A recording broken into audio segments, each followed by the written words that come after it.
Poisonrana. Hello. Hello, hello, hello. Braden Herrington here with Davie Portman for Poisonrana, the podcast. You are listening to us on whatever podcast app you choose, Spotify, Apple Podcast, and we are Live on youtube.com/@PoisonRanaPod. Hello, YouTube room. Hello, little tadpoles.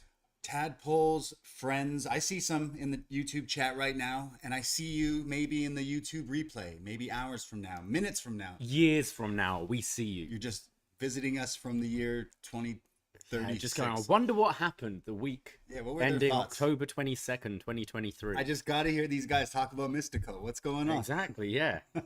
Welcome. You swore you were not going to watch that match last week. And then now I was like, yo, you're like, I'm going to watch that Mystico match. You know what? He looked pretty good. And he had an AEW mask on, so does that mean he's all elite? Did he have a broken finger? That's what I was watching for, yeah, to be honest. I wanted to see if he could wrestle with a broken finger. Hello, everyone. We're going to chat about Mystico and Sin Cara and none of the lights, unfortunately. On this show, we're going to talk about some pro wrestling and everything that's going on in it, including AEW, WWE, and beyond. But how you doing? I'm all right. How are you? Good. It's a sunny Sunday, but we're inside. It's kind of cold out though, but it's all right. You know, we're meant to get one more day in the 20s. One more hot summer day. Yeah, love it. So bring it on. It's nice though. It's sunny.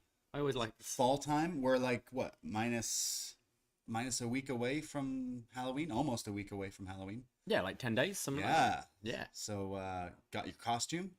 I do. Yeah, I've got like 2 more things left to get. I think I might go for a little look after this show. But yeah, and I'll wear something at work on Saturday. I'll probably just be, dead. Just wear some clothes and do some makeup or something, because yeah, like it's difficult wearing a full costume at work because you're moving around and hot and sweaty and all that. So, but I'll do something for the Saturday. But our actual Halloween Tuesday costumes are looking pretty sweet. Yeah, I got 2 as well. I'm just redoing my like party costume from last year because I realized wearing a like spacesuit jumper is very comfortable actually and very fun to dance and party. And so I'm just being a space cowboy for my Saturday night Halloween shenanigans. But Tuesday night, me and you do have a wrestling inspired costume. As always, yeah. The say. beard is getting thicker and thicker.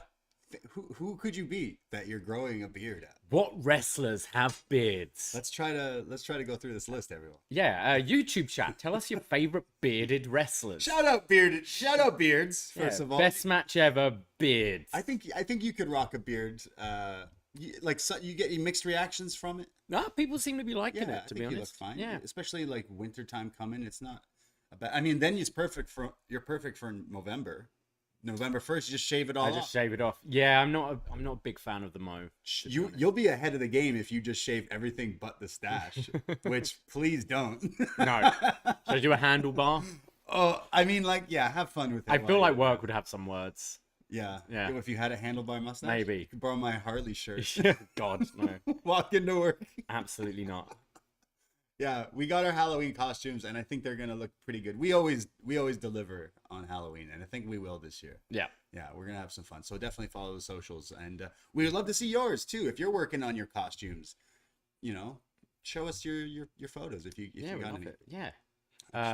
We always we've had some great. I do see Surin in the chat right now, who's had great costumes in the past, being Cameron Grimes and the Forbidden Door one year. Oh yeah. We love seeing all your costumes, so send it at PoisonRanaPod. Yeah, like we're gonna be doing our Halloween Havoc Night 1 post show on this upcoming Tuesday night. But a little housekeeping: the following week, Halloween Havoc Night 2 is on actual Halloween, and sorry, but we don't want to go live after. We want to kind of enjoy our night. So this is our invite, everyone. Enjoy your Halloween hangover on the 1st of November, on Wednesday, probably around 1 or 2 or something like that. And we'll go live. And it doesn't mean we won't be putting out anything on Halloween, because we'll be dropping our Halloween 6 review on the 31st. That's right. The night he came home. Again. Yeah. I'm talking about the Man in Black. Oh, That's the man who came back. He came home, possibly. Yes.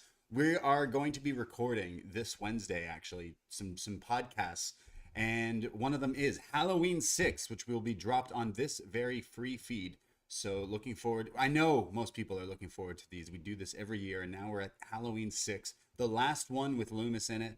R.I.P. Donald Pleasance. Get your red wine and your pumpkin spices out for our review. I would love some feedback. I'll put it up to maybe tomorrow, even in the Facebook chat as well, because I know some of you guys are going to be looking forward to writing in on this one. I know Jesse from the 6 is going to be writing in. Always. Justin, we know expect he's to got to hear be from writing you. in. Yeah, exactly. All the fans of the horror stuff. But over on our Patreon, we will be doing a review of Halloween Havoc 1998. Oh, yes. Featuring the iconic Hulk Hogan versus Ultimate Warrior. Oh, boy. That's the one in the dome, right? The Sky Dome? Wait a second. No. This is the one that the pay-per-view cuts off, right? But also, maybe Bill Goldberg's greatest match against Diamond Dallas Page. Is it his best match? So this show has like a match that a lot of people regard one of the best WCW matches of this era and one of the absolute dog shit worst matches of this era. So Nice. Really looking forward to chatting about this one. I can't say I've seen this pay-per-view top to bottom. I don't think I have, definitely front to back, so it will be a great and interesting review. 12 matches. Christ. 12? What is this? AEW? This is crazy. That sounds crazy. But Halloween Havoc 1998. If you are a fan, get your feedback in. Again, we'll post it sometime on Monday. But if you're not a fan, hey, why don't you go watch it and see what we're gonna talk about? Because I'm sure it's ridiculous. Yeah. Hulk Hogan and Warrior in '98. Let me tell you something. Let me tell you something. Yeah, we've reviewed some old WCW before. Yeah. In our archives, and they make for great reviews. How many times will we hear the NWO theme on this show? I've taken off the match card now, so I can't remember. You can't see but it. It's normally quite a lot. You hear it during their promos. I'm gonna say over 6. Okay, I'll say 8 times. 8 times to be like exact. 8 times we'll hear it. I'm assuming he wins the match as well, so that's another one. I don't read ahead. Is this where the pay-per-view? I swear this is the one that got cut off at the end, so everyone never knew the finish. Which one? There were so many. Yeah, fair. Yeah, so that's gonna make for a great, interesting review this week over on our Patreon. You want to hear about interesting reviews? Actually, I don't know if this one's up yet, but I'll put it up. I have to make sure it's up. What did we just review this week? What have we reviewed this week? Antichrist. Oh man, jeez. You want an interesting review? Let me promo something. You ever wanted to see this movie? First of all, it's very disturbing and weird and strange. Antichrist, as picked by our friend and world champ, family member, patron Dickie Bird, who has selected this very strange movie featuring Willem Dafoe and his penis. Or does it feature Willem Dafoe's penis? That's the real detective work that we get into, the nitty gritty on this review. But does this one take the cake of strangest scenes of stuff we've watched and reviewed? Like probably crazy. Most horrific scene we've reviewed. There's a few in it, a few things in this movie that make for very WTF moments, and that makes for even more interesting podcasts. So thank you, Dickie, for choosing something great. But Dickie joins us on this review, and trust me, it's a doozy. So don't listen to it with your kids. No. Turn it off. Absolutely not. Do not listen to this in the car driving your kids around. As well as the new Behind the BDE that came out for all the family member world champs. Yep. Do not listen to that show. Never. With your partners or friends even. This week you were cooking, and somehow we talk about the new members to the Toronto Suicide Squad. Yep. And butter chicken and our favorite hot chefs. So, yes. And some other things that I won't mention. So there you go, world champ family members. Go check out our Behind the BDE. Go check out our Patreon. Hey, you want to become a patron? It's $5 to get access to hundreds of shows on there, and that's how we make a living. Last week I mentioned that our Patreon has dropped significantly, and a few people listened and signed up. So shout out to any new people out there who gave us a chance, and I hope you are enjoying the podcast. And if you don't feel like signing up to the Patreon and dropping those dollars, you can always leave us a nice review. They help us too. So hit the subscribe button on YouTube, even if you're not watching the channel live right now. Hit subscribe, give us a like on our videos, and write a nice review, whether it be on Apple or whatever you use to use your podcast. It does help us a lot. Yeah, the nice little ratings. Do us good. Speaking of reviews, also leave me a nice review for me at my restaurant, because someone told me that they were going to leave a bad rreview of me recently. What happened? So I was serving this table Friday night. Yeah. They were kind of running me a bit, like, like asking for things one at a time instead of all in one go. Sure. Ask me to check ingredients on things like that. Things I don't mind doing. It's my job. Sure. Bill was over $100, left $0 on top. And then I caught the guy puking in the sink in the washroom. God. I was like, dude, there's a toilet. Why the sink? And this is right at the end of the shift. You're going to be, so that's, means I'm going home even later now because I'm cleaning up fucking puke. Gross. And I say to my other colleague, like, fuck, gotta clean up this fucking idiot's puke. Right. And then the girl he was with comes over and goes, I heard what you said about my friend. That wasn't very nice. I'm gonna write a bad review about you. Wow. So it's like, what, your fucking idiot friend? You gotta respond to it with being like, oh, you're the one who puked in the sink, aren't you? Yeah. So everyone can say. But... So, Gabby's King West, write a nice review. Say the lovely British gentleman David served you, suggested the ghost chili wings, and they were fantastic. The last time you asked people to do this, people did it. I know. That's why I'm doing it again. Our listeners are really great people. Need to, what's it called? Ratio? Like, I need the good to outweigh the bad. I don't see any bad reviews. No, I checked. She hasn't left it yet. I'm hoping she just forgot. But, like, I'm like, sorry, I essentially paid to serve you tonight because you left me fucking nothing. And then I clean up the insides of your stomach. Yeah. You're a fucking idiot. Yeah. Sorry, I don't know how else to put it. There's lots of good reviews I see though, recent ones. So there's no recent bad ones. Maybe they're too lit to forget. Yeah. Like they're like, too much of an idiot. Couldn't work out how to use Google reviews. To Google. Yeah, part of me wants to create like a fake email and just burner account. Yeah, like I know people do it, but like burner account for Google reviews or Yelp reviews, like that can like go a long way, I think. Like I feel like I want to leave honest reviews of places, but don't want my name attached to it. Right. Then they can go, oh yeah, well, I just found your shitty little podcast and I'm going to not even listen to it and rate it 1 or something like that. So I want like a separate account that's like completely private where I am completely honest. I'm always honest in my reviews. I only do it when something is really, really good or really, really bad. So I'll write one for you when I start my new fake. What's frustrating is I saw the last review on there was a group of lads I served. Right. But they didn't say my name. They're just their server took a nice little photo of themselves with their food, and I'm like, oh man, those guys were great. Yeah. Same night as well, so you can't even say I was having a bad day. Sorry, guys, I don't like cleaning up vomit. Yeah, who does? Yeah.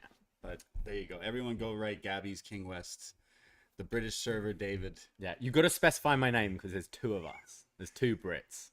Say Davie. Yeah. Yeah, Davie. Davie or David, yeah. And his beard looked nice. His beard looked fantastic. He was so nice.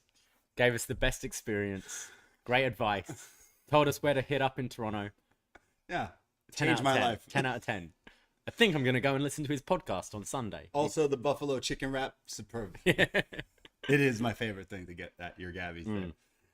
Hey, are we doing a party at Gabby's? We are indeed. I think we should tell our closest friends right now. Yeah. First, before we tell anyone else. So I'm hoping to get this up and running this week, but November 25th, so just over a month away, we will be showing Survivor Series at Gabby's. We'll be having our regular drink specials going on. We'll be having a few prizes, a few giveaways, and obviously showing the pay-per-view on all the screens with sound. We do have a little overspill on our heated patio as well. It can get a little chilly out there, but it is nice to kind of escape and watch the show with sound on there outside as well. So hopefully going to get this up and running in the next couple of days. I think I'm going to throw out some early bird specials on the tickets as well. So if you are in the Toronto area or are able to come into Toronto on November 25th, and want to watch Survivor Series with some friends, hit us up. Yes, absolutely. We have a whole lot of fun hosting these events. We've done a few watch parties here in the 6. We've done some meetups with people all over. Men's are international now. We've traveled the world to hang out with listeners and wrestling friends, and we're gonna hang out and watch Survivor Series, which may or may not include CM Punk showing up. So there you go. We can talk about war games and have some fun. I feel like it's going to be a big show, regardless. Yeah, with Punk or without. Like I'm kind of digging what's going on right now. Yeah. So Toronto looking people. forward to it. Like we went to SummerSlam, so we didn't do anything for that this year, and also just the summer. It's people want to be outside. Now it's getting a little cooler. Got a few pay-per-views coming up. We're gonna give these watch parties another go. Yeah, absolutely. So Toronto folks, stand up and follow this space. More information as it comes. Stand up. But we thought stand up and applaud these men. That's right. Wait, where was that from? That was Michael Cole after DX versus Brothers of Destruction in Saudi Arabia. One of the worst matches ever. That's what he said. Stand up and applaud these men. That's great. I don't know why that came into your head right Michael now. Cole. Wow, that's fantastic. Well, there you go. Someone in the chat, shout out Cameron Starr, says, "Are you dressing up to be Elias?" You can not. You don't have to say yes or no. I could do both in the night, couldn't I? Ezekiel and start off as Elias and end. Don't give Ezekiel. it away. Shh. Maybe. Stop. Maybe not. Right. Yeah. Well, should we talk about what's going on in wrestling? I think we should, and I think we're going to start with the biggest story of the week. Demand Lucha. Right, of course.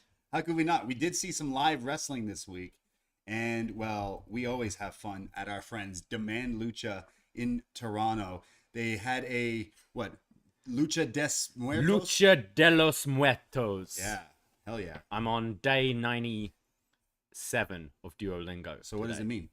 Lucha of the Dead, I assume. Right, nice. Yeah, Lucha of the Dead. It was a Halloween Lucha show.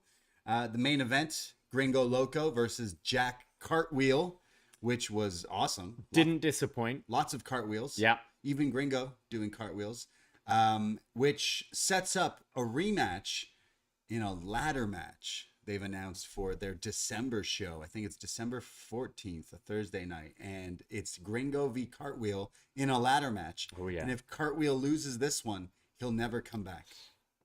I'm worried. I feel our boy Gringo, his time might be running out. Time might be running out. Yeah. So check it out. Demand Lucha. Again, Toronto people, look forward to that next one. But we had a blast this Thursday. Shout out those guys. They're always throwing on fun times. People are always just having fun and enjoying themselves at these events. And it's become a bit of a Toronto Parkdale staple. I love it. I love it. It's so much fun to go to these. It's been a while since our last one because we were away in the UK during the last event. So always enjoy these shows. Got to see WH, got to see Mike Murray. WH was drinking a claw. He was indeed, yeah. And had a little chat with Sam Adonis after, who he was meant to be tagging with Psycho Clown. Yeah. Who unfortunately couldn't make the show, but they promised will be there next time. Yeah. What's their next show called? Border Wars? Maybe not. But it was kind of weird because then he was sort of doing the MJF thing where he's defending in a handicap, so his de facto babyface, still being a little cheeky and heelish like MJF is. But I bought a beer for Gringo after the show and he'd already dipped. So I was like, Sam Adonis, you deserve this. He was like, oh, thanks. Then he was like, wait, is that a British accent? Started chatting to me about Scouser girls. Yeah, he said he lived there for a while. Lived in Liverpool for 4 years, he said. Yeah, we actually love booing this guy. Yeah. And it was really weird that he was now we're like, man, forced to cheer. So we said to him, we're like, honestly, it was not very fun cheering you. You're way more better to just boo and I hate you. He was like, yeah, no, just circumstances, Yeah, kind of had to, but he's great. I love these shows. Got to see Alex Shelley, who retained his Impact World Championship last night. Oh, yeah. Shelley was on the card. Kevin Blackwood and Orion. I've never heard of Orion, but then I hoping he's okay. It looked like a little bit of an injury. He got pretty rocked in that match. He was signing autographs and selling merch after, so I guess he's not too bad. But yeah, that triple threat ended up becoming a bit of a singles match between Blackwood and Shelley, which was really good. Yeah, I definitely could see more of Blackwood and Shelley at these shows. A singles match, definitely down the line. But I'm trying to think of what else was on the show. There was a Halloween hardcore match. Your favorite wrestler ever, Freddie Mercury. Fred Dye Mercurio, since he's turned heel now. Against, Harley Quinn? Oh yeah, this girl was dressed as Harley Quinn. Tell me why it was the best match you've ever seen in your entire life. Just go to Demand Lucha and watch and tell us for yourself. Exactly. Yeah. The next one, they have one actually in November too, Masked by Midnight, and Tormenta from Women of Wrestling, who I love on Okay. WoW, is going to be there. But that's going to be at Lee's Palace, I believe, right? Yeah. I think luchamarket.com for Demand Lucha. We will be at these shows. We love going to these shows. And Toronto people, stand up because it's a lot of stand up and applaud these men, these people. So yeah, we had fun at Demand Lucha. There, Gringo and Cartwheel stole that show for sure. Yeah. We love I love the gimmick of the luchador there. They pretty much, the only weapons they tend to use are these luchadors. They're doors. However, sometimes I think they might just need to use a table. Right, yeah. I feel like they're harder than tables, so they're doors. Well, I mean, Gringo's ass went right through it. Yeah. It's great though. The best was, I'm not familiar with Colossal Mike Law. Whoever this guy is, though, he was pretty good wrestler. He's but pretty good. Man, this has to be soon put on Botchamania. We need to find this clip and send it to Matthew. This guy's entrance is he has like a bunch of like jobber cops come out and they're all lifting like this really heavy looking like dumbbells, like the huge weightlifting, cartoon powerlifting. Yeah, like think of like what John Cena's like clean and like those huge where it's so heavy the bar bends. So like those weights. 4 guys carrying this out there and they put it down, and then his gimmick is he like barrels through them and then like lifts it up, right? Yeah. Because it's a gimmick thing. As he does this, 4 guys carrying it out. Oh, it's so heavy. They go to put it. He comes out to lift it, and as he does, it completely breaks and falls apart, and it's completely revealed that it's foam fake, and everything. And it's like, we were howling laughing. I don't think many people caught it. But everyone he just caught us laughing and was he like, booked us fuck laughing. you. He was like, "You fuck." So yeah, I get the feeling he's like maybe because this guy doesn't look like Brian Cage. No, I think he's more like a Crash Holly, where he's like colossal. Like he's not like tiny, but like he's not your biggest powerlifting looking guy. Someone's got to reclip. I gotta go and find this clip. It's got to be put on. It was so funny and a real highlight of the evening. He should now purposely do that as his entrance. It's just it's like, oh, I'm revealed. I'm a fraud. I'm a colossal, right? Well, let's move on.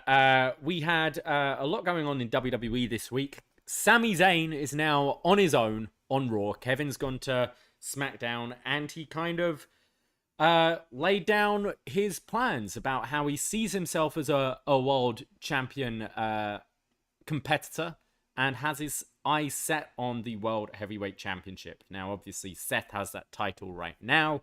What do you see Sami's path being over the next? Because I felt this mission statement isn't something to like maybe take lightly. I imagine we eventually get Seth v Sami at like what, the Rumble or something, like maybe a bigger TV match or something along those lines. Like I don't see him necessarily taking this title from Seth. I would say Seth holds it till like Mania or something. Yeah, I would think so. Although it depends. If I could see a scenario where this title ends up going on Gunther, and which I would have thought would be Seth Gunther at Mania, perhaps. Yeah, that's where I'm thinking. But if, say, a Mr. Phil Brooks does come in, I could see that title leaving Seth earlier and having those two in a non-title singles match. And you could do Sami and Gunther. Okay. Which I think we have seen on, like, I think they did it on a Raw, but I think with a big story with a big title on the line, I think that's something I'd like to see. And kind of the babyface character of Sami makes way more sense against a Gunther than a babyface Seth. Yeah, I would think. Yeah. No, that would make sense if Punk is coming in, but I mean, I don't. But yeah, it's whatever, however you're moving things around. But anyone who comes in just faces Seth automatically. Yeah, and beats him. Pretty much. Yeah. But yeah, I hope. Do you see him winning the title in the year? Like this title, not Roman's, but yeah. I could see Sami winning a world title, but maybe like in the later half of the year or so. But I mean, like his character is still pretty hot, you would imagine. So like maybe why not? But I don't know. I think it's something where you can now Triple H is like, by all the sounds of it, fully creative, in creative control. You see more of these longer term stories he's telling. Like they've been setting up for Survivor Series like for weeks now, and that's not even till a month away. I think something like this could be like a good sort of mission statement for the Rumble, where this year's Rumble, you could have a few really viable challenges. Like, I think you could have a Final Four, which is, Sami, Gunther, Cody, and Drew, or something like that. Whereas I feel the last few years we've been like, it's going to be Cody this year. Like, we've been able to kind of tell. Yeah. I think you could really set up a few things, and with the 2 titles, it makes it you can go in either direction. Like, I assume it's Cody, Roman, but Cody doesn't necessarily have to win the Rumble for that match, does he? Yeah, we could go different ways. They do the chamber sometimes. Yeah. There's definitely different ways, but Cody definitely, I would imagine it's Cody Roman night 2 of Mania yet again, and finally he finishes this damn story. Or does Cody lose and Roman retains and beats Hogan's title reign? Yeah, Because that's how he beats it. Yeah. He has to stay champion past Mania to beat Hogan's reign. yeah. I don't know. I could see them going past Mania with Roman, especially with the 2 titles. If you thought people were mad last year, just wait. Cameron says, I can see Drew beating Seth, then maybe Sami versus Drew at Mania for the title. So potentially Drew winning at Saudi Crown Jewel. Sorry, so it's Drew versus Seth at Crown Jewel.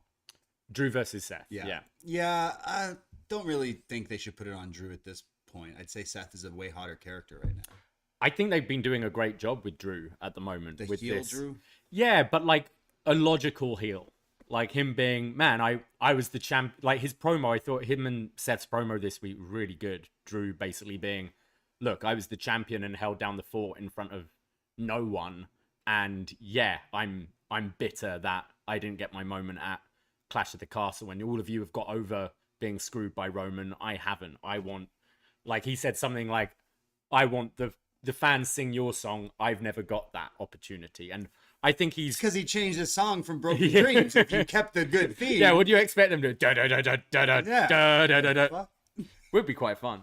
But yeah, I really like kind of the character that work they've been doing with him, and again, just seems more logical. I think we said this last week, where these aren't characters that as soon as they turn good, they're a different character. Like everything, feels more like a drama where things that happened years ago have ramifications today. And I think it's way better storytelling, way more compelling for me. Yeah. I like the little subtle stories in WWE with that kind of stuff. I like it. Vince's thing was always, people will never remember. Yeah. And people do. Yeah, fair enough. And there's logic to that too. Like, hey, maybe someone didn't watch that, so they don't know that. But it's easy for the commentator to be like, hey, or like you said in Drew's promo to be like, actually, do you remember when this happened? And I do like you've got a commentary team for a reason, right? Yeah. To fill in those gaps. Continuity matters definitely, for sure. I'm not too hot on Drew McIntyre. He's never really been one of my all-time favorites, but I'm sure him and Seth could have a really good match. But I see Seth retaining, and yeah, maybe Rumble is the Sami match, which could be that'd be good. That's actually two NXT Golden Boys, but kind of missed each Different other. eras. I'm sure they fought before WWE, but it would be interesting both in this iteration of their character. Yeah, as well. and it's still Sami in a way, chasing Seth for that. But yeah, I'm interested. I'm interested to see if Sami can retain the popularity that he kind of had in the last year or so, because they've kind of stripped everything away from him now. They had the bloodline, it's gone. They had Kevin, he's gone. So really, you've still got Jay around there. Yeah. But you're right. I think this seemed to be focusing, like I said, it was like a mission statement beginning of Raw. Right. I'm solo Sami and I'm going for I don't want him hanging out with anyone. No, I want him to just be on his own. And I think he if given the ball, definitely we know he's one of the best in-ring performers, but his character is what definitely stepped up in the last year to huge proportions. So maybe they could give him the title run, but I don't know. We'll see. We had some pretty good matches on Raw this week as well. Did you catch any of them this week? No, I did not watch Raw, no. There was, actually really stepped it up in ring. You had the Falls Count Anywhere match with Nakamura and Ricochet. And I think Nakamura is someone we both said, for years just resting on his laurels. But I think it's had some good TV matches recently. And this match with Ricochet with that spectacular that was a cool spot. Shooting star off the balcony was really good. I watched the last 2 Seth Nakamura matches, and I didn't really. It's still not not really clicking for me. But I've definitely like the rub of what I've seen from him in the past years is like the stink. I mean, is like, all right, I'm not interested in you anymore. I think it being on TV made it better for me, if that makes sense. Sure. Like, I don't really like the last man standing matches or whatever, and Yeah. the Seth matches didn't really do a whole lot. But I think having like a match like this on TV was pretty cool to Smart see. idea, and yeah. Ricochet really like trying to, like, his promo just still isn't there for me. But I think he's starting to.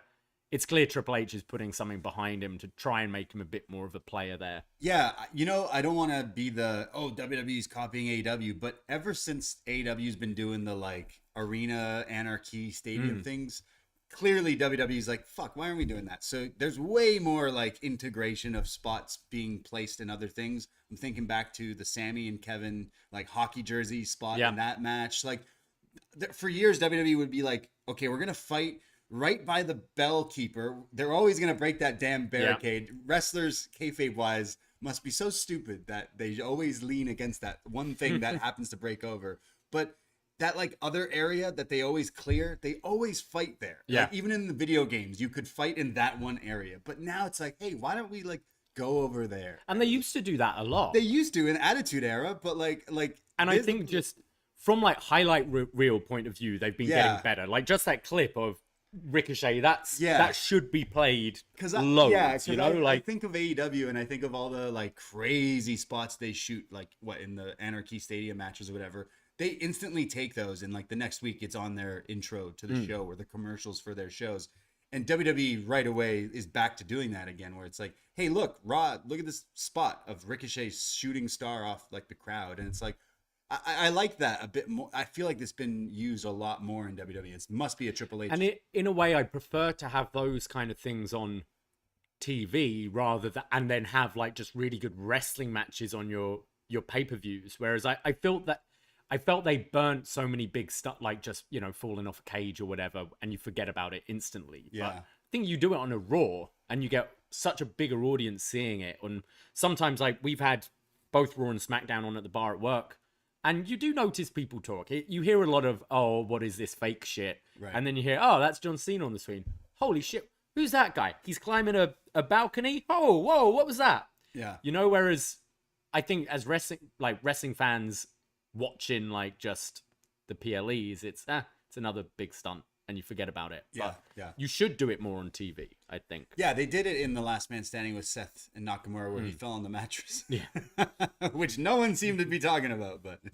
And then Gunther versus Bronson Reed, we mentioned a little bit on Tuesday, but that was Gunther just like... I mean, Ospreay's tied up like Wrestler of the Year this year, but I think Gunther, if you had like a best TV wrestler of the year category or something like that, he's been just putting on absolute killer matches. Yeah, he's been nice. And Bronson Reed really stepped up here as well. Yeah, he's someone who can be definite hit or miss. I didn't watch the match, but I definitely saw the powerbomb spot that was massive. I mean, this guy deadlifted that dude. He's a big boy. So Gunther is still IC champion, and it's like, what do you do to now let him? How do we get rid of that in a good way to then elevate him to what, like the next step?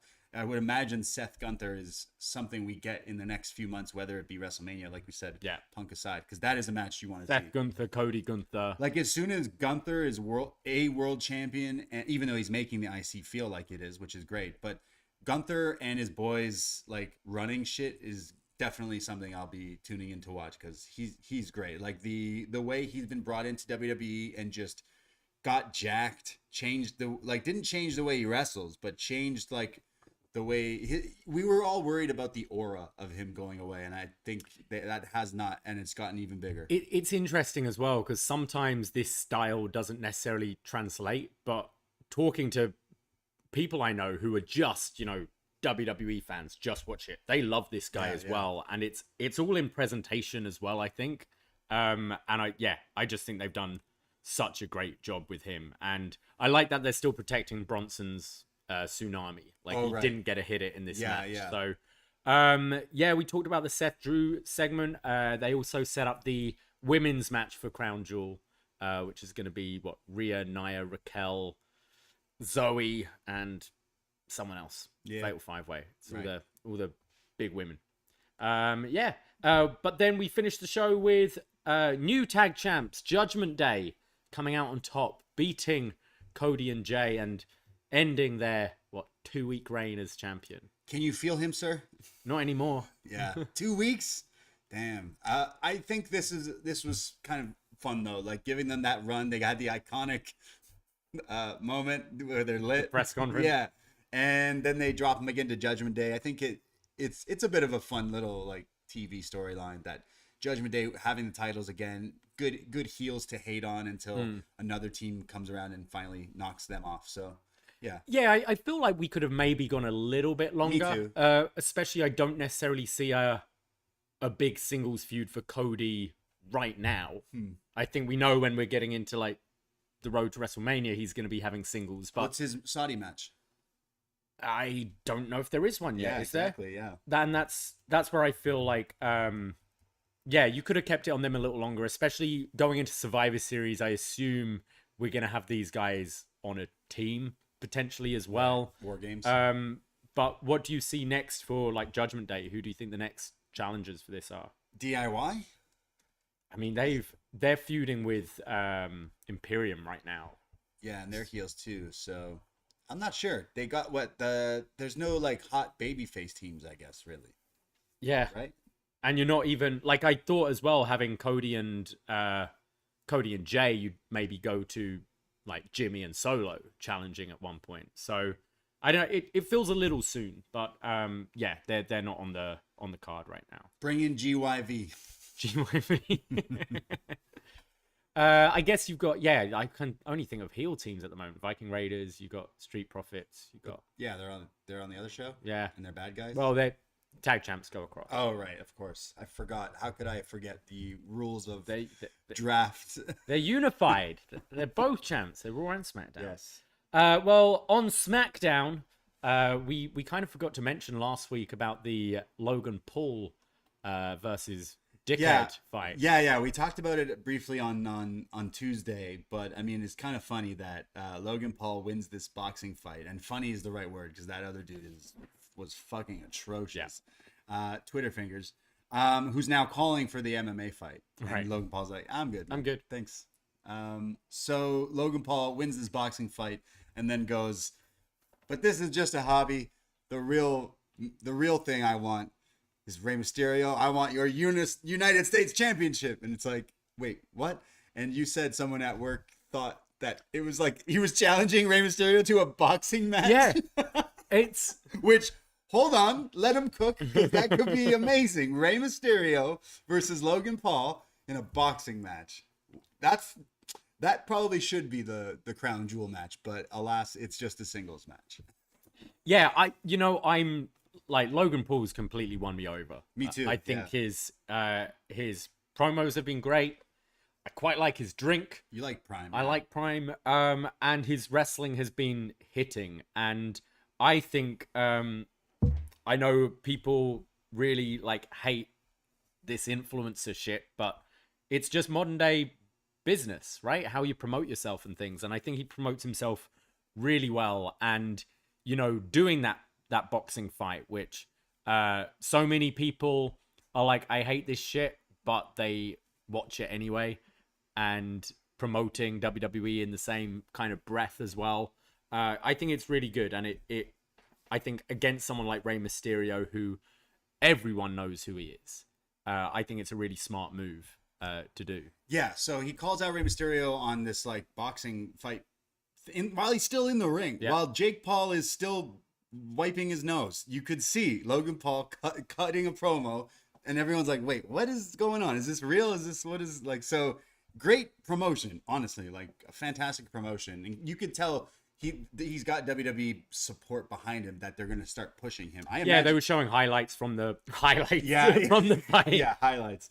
I feel like they're really high on him, and I think it goes hand in hand. Like they make him a even bigger famous star, and he actually brings people to WWE as well. Like I'm not familiar with like his YouTube sensation stuff. He wasn't a celebrity to me when he came in, but when he came in and watching him cut promos, I'm like, hey, maybe you were kind of born to do this. And then watching him wrestle, we were at SummerSlam. That match with Ricochet was great. He beat Ricochet. Yeah. So I mean, he sounds pretty positive in the clips from his podcast and interviews and stuff that he likes this stuff. He gets paid a lot by Triple H, and he's gets like to he gets to pull out a prime and drink it in his promo. Like the dude's kind of living what we all wish we were doing, becoming a wrestler just because you were kind of famous. And I think he's taking it pretty seriously. And look, he's in the shape of wrestlers.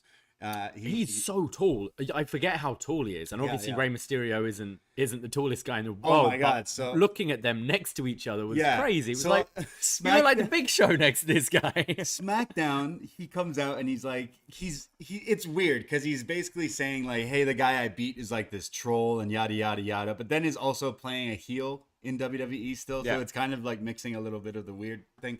But then calls out Rey Mysterio, who comes down to the ring with the U.S. title, dressed as Batman Louis Vuitton. Yep. Had the little ears. Anyone who's like, I don't know what to be for Halloween. Guys, it's right there. Batman, Louis V, Rey Mysterio with the chains on, the watch. A friend might need to rethink his costume. Yeah, this one's great. You just need a Batman. You just need the Batman mask. Yeah. What's that? $20. Rey Mysterio Batman mask. Maybe $100. Louis V sweater. Yeah. A couple thousand, I'm sure. Something like that. And there you go. Or just get a black sweater and just write Louis V on it. But yeah, wow. Rey Mysterio with the Batman Louis V drip was not something I thought I was going to see on Friday Night SmackDown.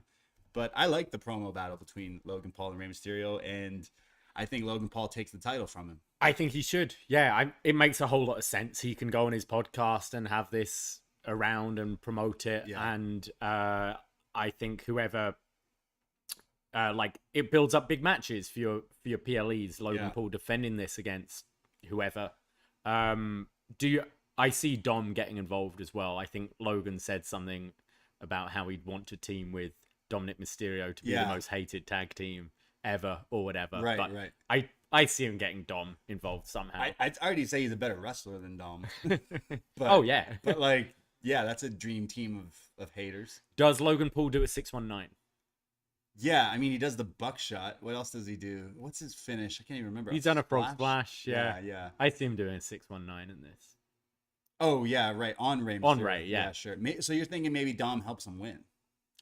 Or just, we don't have that long until Crown Jewel, but maybe just a segment. I mean, Judgment Day, they're letting new members in left and right. Just not JD McDonough. Maybe we bring in Logan Paul to help roll out his new grape-flavored prime in conjunction with the Judgment Day, because they fucking love purple. Yeah, they do like purple, don't they? There you go. Yeah. There you go. There's a bunch of new flavors over here now. Oh, really? Like at regular price, not at the what flavors? There's this black and green flavor. They're all just colors. I don't know what they are. What would like lime? No. Like green apple? Like it's, I don't know, crazy flavor. We also had on SmackDown Io Sky. That's right. Still champion of the Sky. Yeah. Defending her women's championship against Charlotte Flair and retaining by controversial means. Yeah, a spade here is, why are they booking her like she's the bad guy and having everything go this way when the crowd reactions are cheering for her and booing Charlotte? It's just so bizarre. And it's not like this is this week only. No. I'm going back to her hometown of San Juan, where it's like, wait a second. People like her. Let's go with that. And I'm like, broken record here. Do the Batista thing and maybe get to it a bit sooner than later now. Yeah, it's a weird one, because I think when I don't mind her winning with Bailey cheating for her and Io maybe not being quite aware. Right. But this was her just holding the title as Charlotte's going for the spear, right? And knocking her out. I just thought Charlotte hit the spear because that's what it usually looks like. And I was like, oh, she has the title. Yeah. You won't see Charlotte ever wearing best spear in the business shirt. No. And just Charlotte has, for me, I like her. She's had some great matches. I find she's just unlikable. Yeah. There's an aura about her that is just unlikable. And when you're looking at the height difference to start with, the kind of arrogance in Charlotte's poise, the fact she's held this championship a million fucking times. Yeah. It's like, why would I cheer for you against the like high flying, smaller, fast action, newer to us character?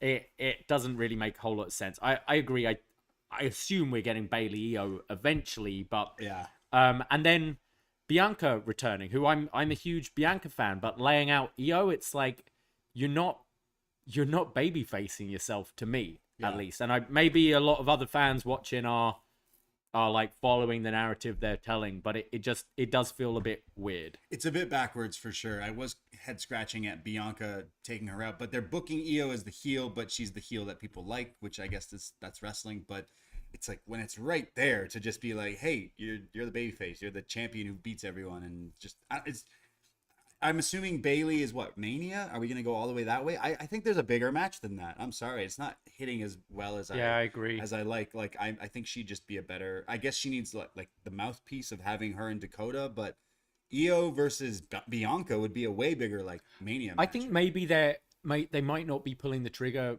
to do stuff until maybe Dakota's fully healthy as well, so they can do some stuff, the three of them again before the split. I don't know. Yeah. I kind of agree. Mania does seem far to take this to with Bailey and Io, but it looks like Bianca's the next challenger. I wonder if that's as soon as Crown Jewel. Yeah, I wonder if we go to Io Bianca right away at this match. And they had a good match last time as well. Yeah. So I definitely want to see it again. I'm just like, I feel like this Io run is a bit weird considering that they're making her. I mean, she won it with the briefcase, which is a kind of a heel way, but it's just like the reactions are right there. It's like you would imagine that you call an audible and change the story of what's happening, or move it along faster. That maybe Bailey versus Io at Survivor Series. And Charlotte just isn't hitting at the moment. No, she just doesn't slow motion Charlotte for me. Yeah, exactly. And just like her moves just don't, like her big boot, she's always a mile away from her. As you I don't think she's ever hit that big. Her spear isn't looking like, just things are looking a bit clunky for her, and which is weird because I'm probably going to put Charlotte Rhea Ripley in the short list of match of the year. Wow. Come the end of the year, I think it was a really great match at Mania, but just not hitting since she's come back. Some other stuff on SmackDown. It seems like they're setting up the Solo Sikoa John Cena match for Crown Jewel, I'd imagine. Yeah, that's clearly Cena's. I mean, the actor strike is still going, so Cena's gonna be around for a bit. Yeah, I love his honesty though. I'm back. For how long? Not very. Oh, there's still. Oh, I'm back. As soon as that shit's over. I think it's just tempering expectations with that. Like Triple H was like, "Hey, just take it when you get it, because you're not gonna get much Cena anymore. Like he's definitely wound down his career. Like enjoy it as it happens." But Solo's only lost the one match, right? Yeah. One Solo against. He's gotta lose again. Cody. You see him losing it, beating Cena? Have him beat Cena. Yeah. They're bringing up that Cena loses a lot at the moment as well. So Cena wins. Yeah, maybe. But Cena could be around for Survivor Series if this is continuing. Cena versus Umaga years and years and years ago was a fucking banger. So take this to the Rumble. Wasn't that a Rumble match? It was a Rumble last man standing match. Shall we do it again with these two? That would be pretty cool. That would be cool. Yeah. And then I just noticed randomly, I think this has been for a couple of weeks, but the new team of Cameron Grimes and Dragon Lee. Okay. What would their tag team name be? I don't know. Fly Me to the Moon? Dragon Moon. Dragon Moon? Yeah. Fly Me to the Moon. Does he still use that? I think so. No, I think someone else took it. To the Moon? Someone else said it recently. I think it might have been LA Knight. I think he has a new T-shirt out that says Cameron Grimes to the Moon. So. He's got a T-shirt out? Wow. Yeah. He looks jacked though. Yeah. Good for him. You know what? He's someone that there could be something else there. We've seen the funny side of him. Again, like now Triple H is in control. Exactly, like, as you said, even just as a on-screen character, even if they're not like pushing him as maybe a serious wrestler, he's great. Like we loved that Cameron Grimes character in NXT and had some feuds that we were like, I think back to all the Ted DiBiase LA Knight thing. I was like, I shouldn't be enjoying this, but they're all doing it really well. Yeah, I think the wrestling can speak for itself, but the character that he's kind of done in the past little while is like, if that reaches out on TV, I think it could really work. And I think the thing is, he hasn't had a character on main roster. Yes, thus but far. he's teaming with Dragon Lee. Who, yeah, they've just kind of Okay. had his little one-off match on Raw, and all right, you passed the audition, you're main roster now. And you're tagging with Grimes. Yeah, bit of a weird pairing, but cool to see. Dragon Moon. Anything else from WWE this week? When it comes to WWE, yeah, I'm intrigued by some of the stuff that's, I'd say SmackDown more than Raw, but there wasn't really like too much wrestling to really write home about. But I am interested in some of the stuff coming forward, like looking ahead to some of the matches on Crown Jewel and some of the matches. Survivor Series, they're doing a good job of teasing like Judgment Day, Bloodline, kinda. There's the Usos kind of flopping around and stuff. I wonder if we get a War Games match or the Survivor Series tag. I'd like to get, maybe a lower mid card traditional Survivor Series match. Sure. And then the one War Games. Okay. I think Cameron in the chat suggested Team Jimmy versus Team Jay, maybe, and that's how you can do your Bloodline / Judgment Day against your Jay's friends kind of thing. Yeah, that honestly makes sense, but it's not that exciting. I do think you say the wrestling hadn't been there. I do think Raw's really stepped up the wrestling, and it feels like, back that kind of SmackDown 6 era, like SmackDown was the wrestling show. Kind of feels a bit the other way around now, where SmackDown is more story based, and Raw, I guess, with the extra hour, has time to give longer matches. Because I mean, this week you had like the tag team main event, you had Gunther, Bronson Reed, you had Ricochet, Nakamura, and Ludwig Kaiser, Johnny Gargano. It was like pretty wrestling heavy show, and I definitely liked it better for that. One last thing involving WWE is something that could potentially become one of the biggest feuds of 2023.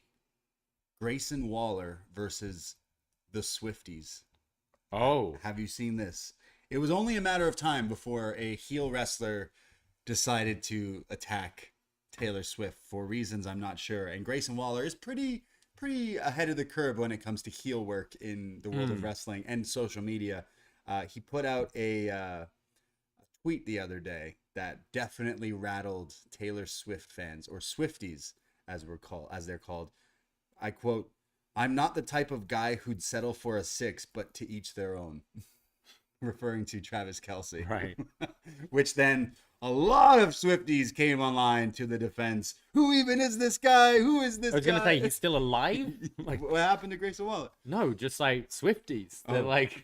Yeah, I was going to say, like, very bold move, and we're going to see if it pays off for Grayson Waller, because you come at the Swifties, I feel like that could be career suicide, as you said. He might die. So a lot of people are coming after Grayson Waller, but I kind of love it. Also, finally, I don't know how we missed this. Cameron in the chat coming up with Dragon Lee, Cameron Grimes' team name. Call them Trevor Lee. Trevor Lee. Yeah, maybe they're related. Maybe it's his That's brother why. under the mask. Yeah, we've never seen him under the mask. Trevor Lee. There's a lot of Lees in wrestling. There are. Dragon Lee, Wesley, Keith Lee. They're all stable. Yeah, the Lees. All right, well, let's move on to AEW. I think the biggest news coming out this week was Sting saying the one thing that's for sure is my retirement will be for sure. At Revolution 2024. So this is like February. Yeah. So we only have a few more months of Sting? Yeah. Wow. I've been loving this Sting AEW run. Oh, for sure. I think Dynamite we saw in Hamilton, where it had that crazy dive off the ladder, but after the show gave quite a semi sort of retirement speech to us there, wasn't it? I don't know how many times I can do this anymore. Yeah, like it's like I got a bit emotional watching this, and honestly, I think they should build this up as the main event of Revolution. I think this should go on last. I think it's huge. Sting's retirement, whether it be tagging with Darby one last time or the singles against Darby. Yeah. It'd be interesting to what would be the match that he goes out on, because he really hasn't done the singles stuff here. It's been tag, but he's been amazing. But you kind of wonder, hey, what if you fought Darby in like one more match, which definitely crossed my mind. I feel like you do like bells and whistles, just a load of hardcore stuff as well. Yeah. You can, have some funny run-ins from people from Sting's past, maybe, or something. I think you could do the singles match. Yeah, Sting and Darby one-on-one to end Sting's career, and the big spot in the match is Sting pulls out a tattoo remover gun and wipes that fucking thing off his face. Yeah. Which we'll talk about in a second. But Sting retiring, yeah, we have a bunch of months left. Do the crazy tag matches. Let him jump off a few more ladders. Let him wear the Joker face paint once in a while. Let him do whatever the hell we he need wants. the Stinglet once more. Stinglet? You're in shape, Sting. Like, Yeah. take that tee off. That'll be in the match. He'll pull it off. He'll be jacked. Yeah. Like he. You know what, though? I think with AEW's kind of live event ticket sales not being good, I think this is smart. You announce pretty much 4 months worth of TV. Like, hey, we're coming to Buttfuck Nowhere, Virginia next month. Come and see Sting. It's Sting's last time there. Sting's last appearance here. I think Until he goes to the Fed.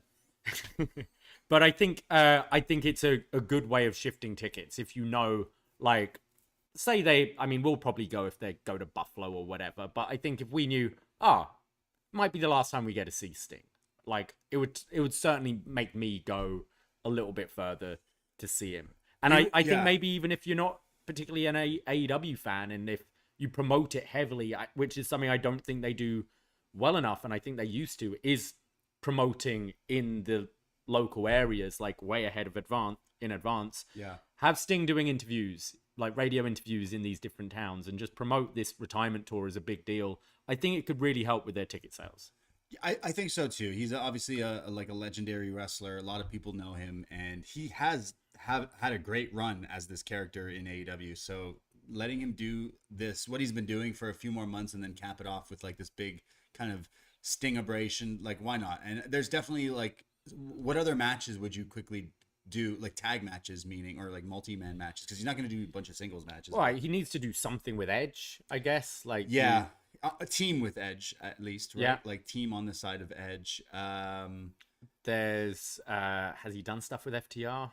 Like, I feel he has. He's definitely, he's fought FTR. We saw them fight Sting and Darby, I think, at Grand Slam. There's a few things you could do, multi-man matches, and just kind of do what he's been doing. But he's had some great moments in AEW. Like, thinking back, he's got to have a stare down with Orange Cassidy one more time. I think back to his debut, where Cody's in the ring, and he's like, Cody. Cody's like, yeah, you and me, yeah, man, me and your dad, we went way back. Anyway, hey Darby, how's it going? Yeah. All right, I'm going to WWE. yeah. Cody, and it was Cody wanted that. Yeah, they teased the Cody Sting thing, and it's a shame we never really got that. That's why he's going back. Yeah. He's going to the Fed. No, it's, you heard in his voice. Finish the story. He's not happy. He won't go back to WWE.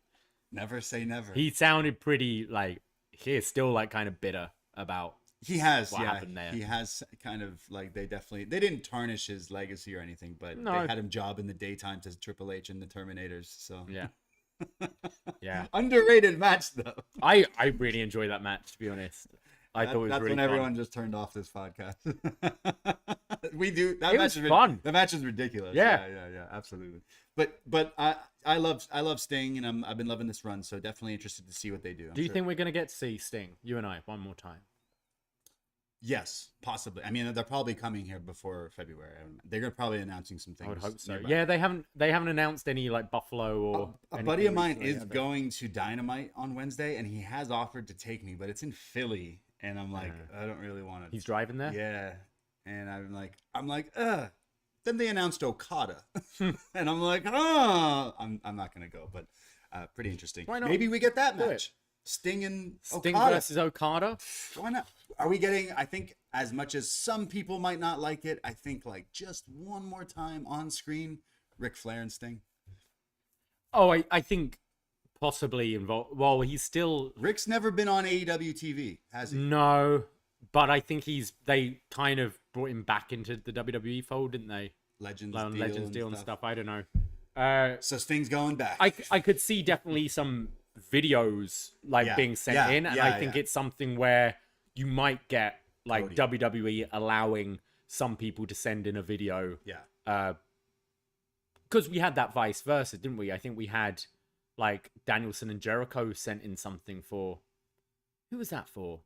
Was it? Yeah, there was something last year that they sent something in. I would like some cool. I would like some callback to some people from Sting's past if it's doable. I love when he brought up Hogan. And it was like, boo! And he's like, yeah, I know he kind of sucks, but no, I gotta give him credit where it's due. Yeah, he's a fucking shithead, but like... It's like, yeah, but I made a lot of money with him, so...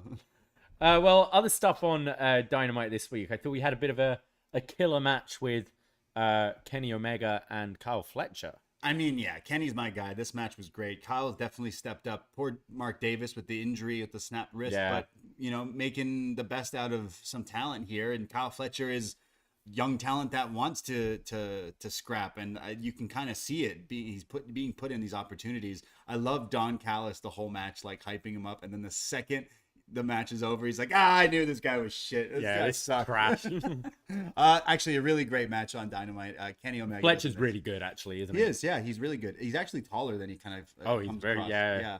And I mean, like, how can you have a bad match with Kenny? And I think Kenny and him, I think he brought it to Kenny. He definitely got on his level with some of the stuff, and it's weird that Kenny's not always the singles match guy. He's the like spectacle guy. It's weird. So it's also interesting because Kenny, anywhere he goes, he gets reactions and pretty big reactions, yet he's always in these, like for the past year, he's like being put in these things. And I think back to when he was the heel champion with the title runs of all the titles, there was people like, I don't like this like character. I want to see more of that. And then we got more of him with the tag stuff, and then we're like, no, go back. But I think even then it was the heel work, like kind of took away from his in-ring wrestling. And I think right now, now he's positioned in that babyface role, it's like, I don't want to see you fucking around with the Young Bucks. I just want to see you do this. I want to see you. And even if it doesn't mean we get to see you wrestle regularly, I'd rather you built up for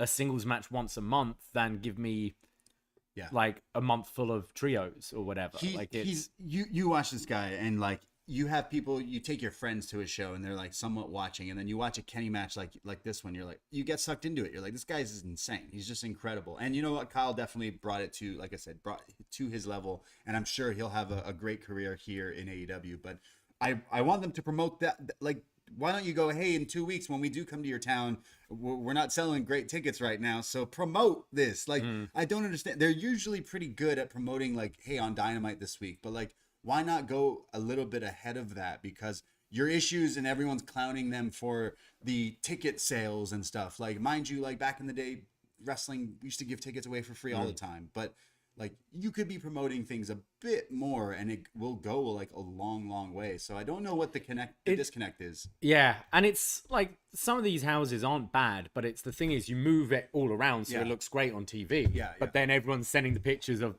the hard cam just looks. I've been going to fucking wrestling shows for like 20 fucking plus years. You know how many WWE shows did that? Like, come on, top it off. Yeah, like I've been to so many where they've been like, hey, actually, we're moving you to the floor here. I'm like, oh, sick. I bought this ticket for $20. Like, you know how many Raws and SmackDowns? Yeah.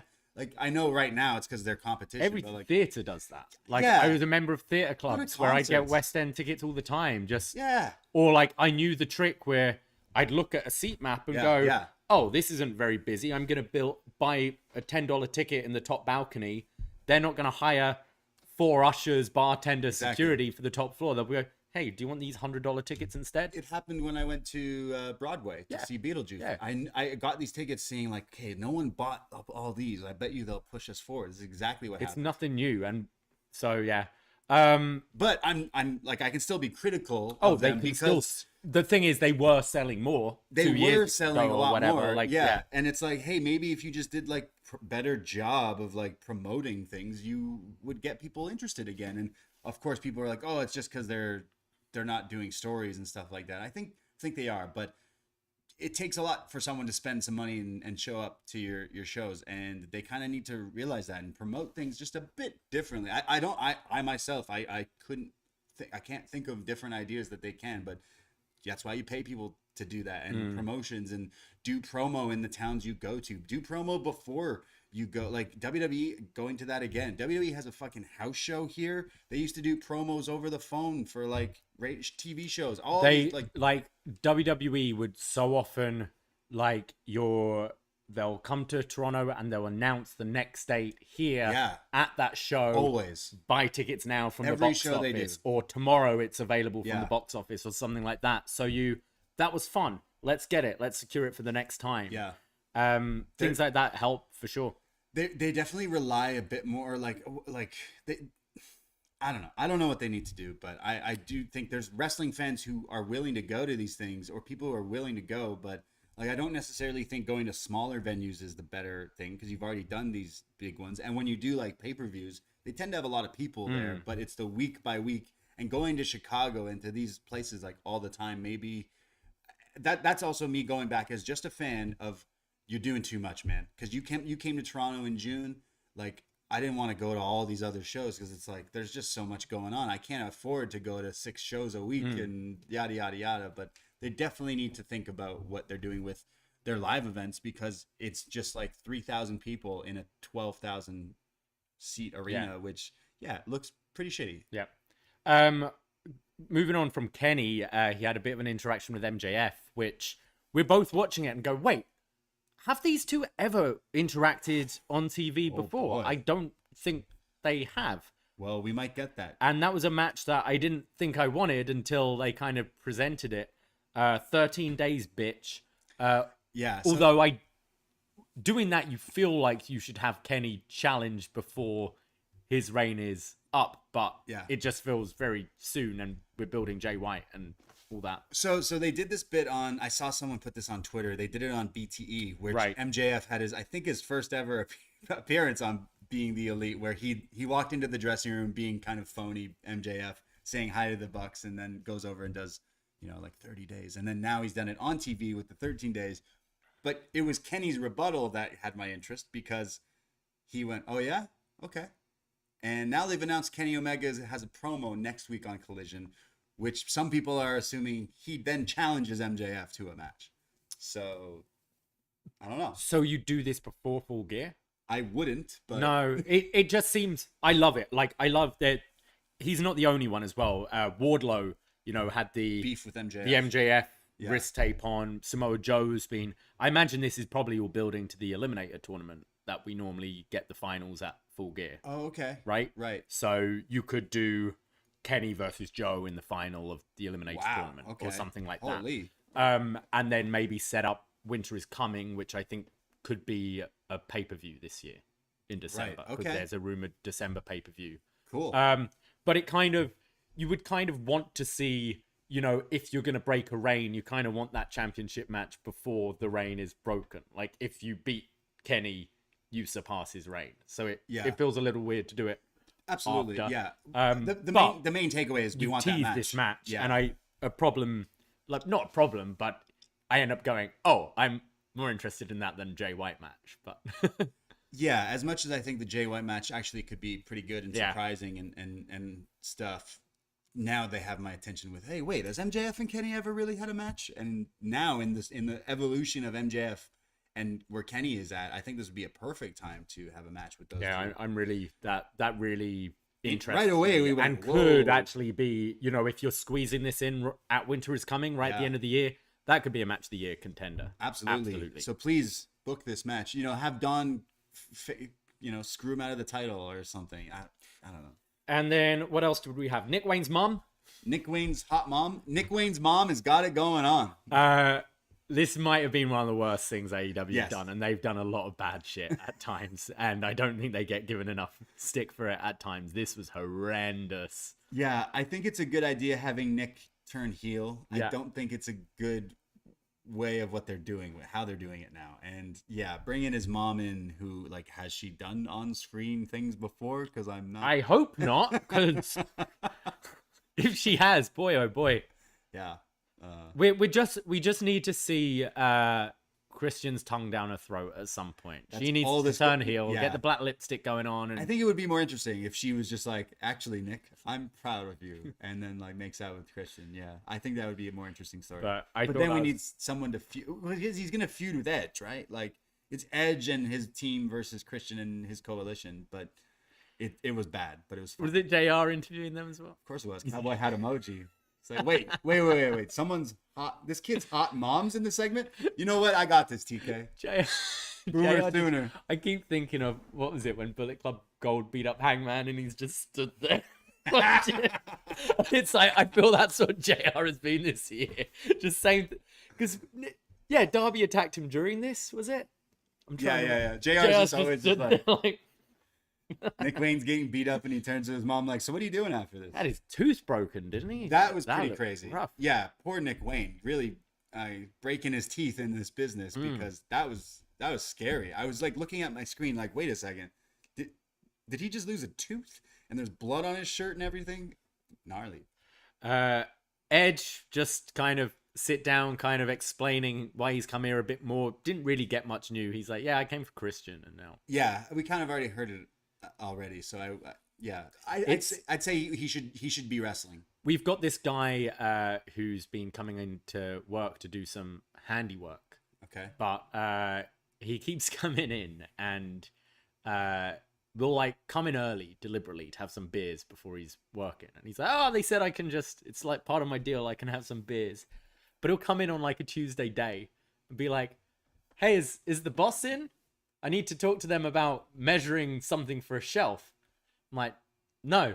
Well, I might as well have a beer then. And he just stays and has a beer. You go, why didn't you could have called? You could have been like, hey, is the boss in? No. He just wants the free beer. And it's like, Edge is like, oh, well, I came here for Christian. And it's like, well, you could have checked first. Yeah. Like, you made a really big decision. Now he's like, oh, I don't know what to do now. Like, you left probably a lot of money. I know it wasn't as much as you wanted, but you left, a fairly good thing going on to come here. And like, they're like, no. It's like breaking up with your girlfriend because you think you're going to hook up with someone you really like. And then like, oh, no, I don't. You misread the room. I don't want that. And you're like, oh, shit. Yeah. Always know where you're landing, I guess. Yeah. But didn't work out for him. So that's why I'd rather him just wrestle. Like every week, just be like, oh, I can't get Christian? Okay, cool. I'll just wrestle. Just do, matches against random people. That'd be interesting. That's what Danielson's doing right now. Yeah. Danielson's just like, all right, I want to wrestle Andrade. I want to wrestle Swerve. I want to wrestle like all these interesting people. I love Edge, especially on the microphone. Like he's always been one of my favorites. And heels, but you got to do the babyface run first, understandably. But him saying I don't even care about that title is like, again, with these guys coming, it's like Danielson. Yeah. You come in and you're like, actually, I just want to have fun. Okay, well, like, can you at least act? I want to still prove. Should be you come in. I want to win the tag team championships with Christian, and I want to win one more world championship to prove I haven't won the world title since I've come back from my injury, and I want to still establish myself as one of the best in the world. Exactly. Okay, cool. I want to see you in title matches. I came here to fight my friend. He's a champion right now. I just want to come here and retire with my evil friend. I don't want that title though. So, okay. You could have come in and been like, I wanted to come to be with my friend. He wants no part of me. He's a bit of a jerk now. But I noticed he's got that gold. And you know what? Now I want that. So I'm coming after it. Boom. There's your story. Instead, I don't really care about that title. Oh, cool. Neither do I. Yeah. When Danielson's like, AEW's fun. Do you want to be world champion? Nah. Oh, okay. So I'm going to watch you fight for an hour in an Iron Man match for the title that I now know you're not winning. Not going to win. Okay, great. Yeah. It was a good match, but you know what I mean. And finally, Juice Robinson winning the Battle Royal for the Diamond Ring. Will be facing MJF on Wednesday. This was the bada boom, bada bing. Similar, yeah. So yeah, MJF versus Juice on Wednesday for the ring. I fell asleep during this match. I woke up with Juice winning, but I don't know. Juice won? I didn't really think it was going to be Dustin Rhodes, bless him. Yeah. I think MJF, maybe he loses the ring. Now he's a baby face, he loses it? Yeah. This is what, the 4th year? And like Jay White's stolen his title, he can just steal it back. Yeah, true. And be like, you know what? I want this back. I want that ring. Yeah. Yeah. All right. He says on Twitter today, MJF says that he's going to beat the hell out of this honeycomb mascot looking dude, which I definitely see the resemblance. It actually does make more sense for Juice to win. Like Jay White can screw him out of it, and then they've got everything that MJF's fighting for. It hypes up their story for the pay-per-view. I know they teased on Collision the devil wearing mask guy. Oh, we'll get there. Okay. Yeah. Let's move on to Collision. Well, actually, you got more Dynamite? Yeah, just Dynamite.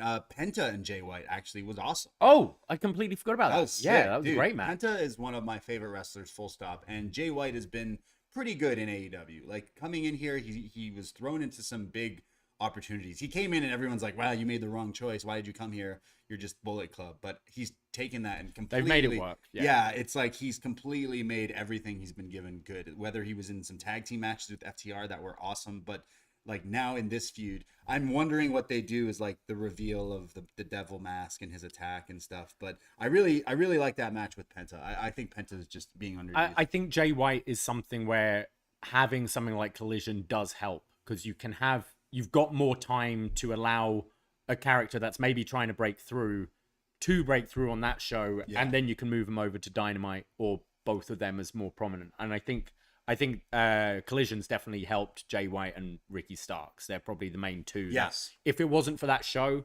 they'd be just fighting on that 2 hours worth of TV against your Kennys, your Hangmans, your other people. And I think, it's been a good thing. The Devil, so we had after the Guns match on Collision, the man in MJF's devil mask appearing on the screen again. I don't care. This thing doesn't make any sense to me.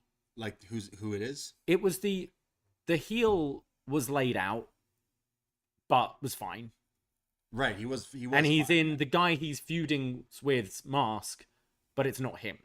So everyone's like, oh, maybe it's Adam Cole. It's like, well, what does that mean? He's injured. That doesn't matter. If it was MJF laid out, this is so much more interesting, because it's is it the guy he saw as his best friend laying him out? Yeah. But it's okay. Someone took out Jay White for a day. So maybe MJF gets laid out by the devil is the next step, and then when the mask comes off, it's the Bullet Club. They were all fucking with him. Yeah, I don't really think that... I don't feel this has been thought through. This is they're introducing a mystery, but it's not really a compelling... This isn't who shot Aleister Black, who's on the screen right now. But it doesn't...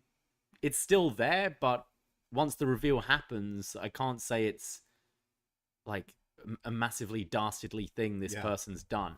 And it's against a heel, whereas these kind of reveals are normally to reveal a heel, isn't it? It's like Johnny Gargano turning bad or whatever. It's like, and it's, well, you took out this dick for a week. I'm wondering if it's just the Bullet Club guys, like that. His Bullet Club guys or other Bullet Club guys. Or, it wasn't really for me. But we opened Collision with Danielson Andrade, which I thought was excellent. Oh, I know you were looking forward to that. Was this announced on Wednesday at all? No, they just announced it. Did they announce it when I was sleeping, or this was just they wanted to sell tickets the day before. Yeah, like this is maybe a match you promote a little. A few weeks ago, a pay-per-view match even.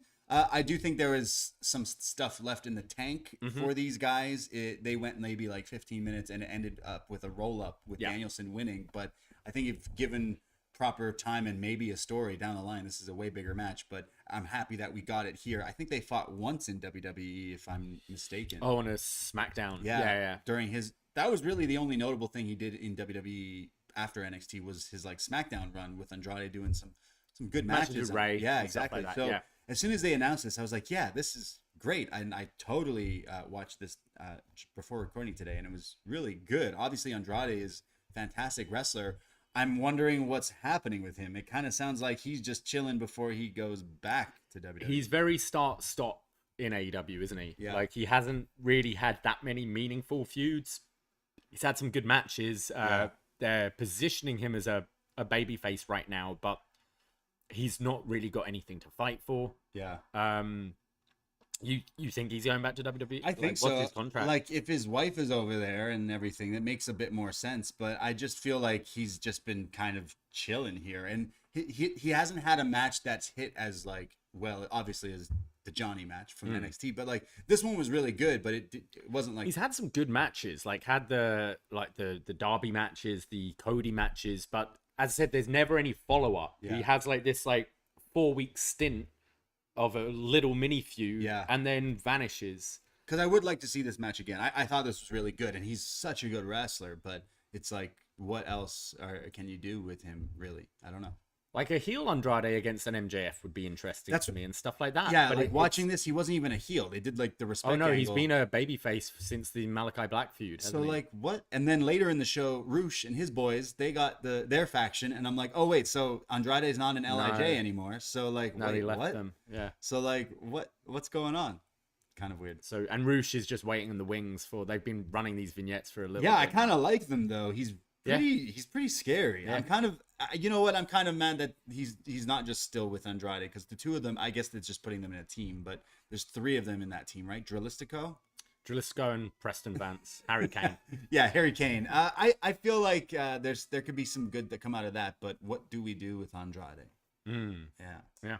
Well, House of Black are back again. I mean, this was pretty cool. After Danielson and Andrade, he raises his hand. They're kind of having a respect angle. The lights go out, and Malachi Black lays out Danielson, which great reactions to some people in the crowd here were like, oh, this means this. Yes, it means they're probably going to have a match at Full Gear. Does it, though?